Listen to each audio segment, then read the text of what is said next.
দেখেই খেতে ইচ্ছা করছে না, আমারও কালকে খুব খেতে ইচ্ছা করছিল, তাই জন্য আমি গেছিলাম এটাকে খেতে। বাড়ি এসে দেখছি একজন বিনা তেল মশলায় পরোটা আর আলুর দম বানাচ্ছিল। তার পরোটা আলুর দমের একটু প্রশংসা করে রাত্রেবেলা খেয়ে দিয়ে দিয়েছি একটা ঘুম। ঘুম থেকে উঠেই দেখি 9:30 অলরেডি বেরিয়ে গেছে। যাই হোক, উঠে দেখো গরম গরম এক কাপ চা নিয়ে বসে পড়লাম।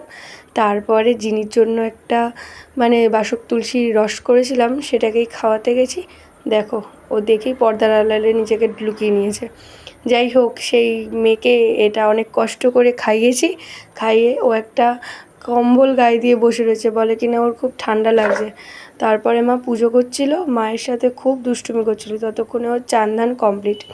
মাও পুজো টুজো দিয়ে নিয়েছে। আজকে অনেকটা লেট হয়েছে আর কি সবারই। তারপরে দেখো দুপুরে আমি খাওয়া দাওয়া করে নিলাম, করে একটু রেস্ট নিয়েছি। সেভাবে ঘুমাইনি, যেহেতু সকালে অনেকটা লেট উঠেছি। উঠে দেখি এরা খেলছে, মা সন্ধ্যা দিচ্ছে। আমিও সবার জন্য বানিয়ে নিলাম গরম গরম চিকেন পকোড়া। তো সেটার জন্য আগে চিকেনগুলোকে মেখে ভালো করে ফ্রিজে রেখে দিয়েছি, তারপরে ভেজে নেব গরম গরম তেলে। তো দেখা হচ্ছে পরের দিন। আমি ভিডিওটা রেকর্ড করেছিলাম, দেখাতেই ভুলে গেছি। যাই হোক, দেখে নাও, পকোড়াও ভেজেছি। তো আমি পকোড়া খাই, তোমাদের সাথে দেখা হচ্ছে পরের দিন। টাটা।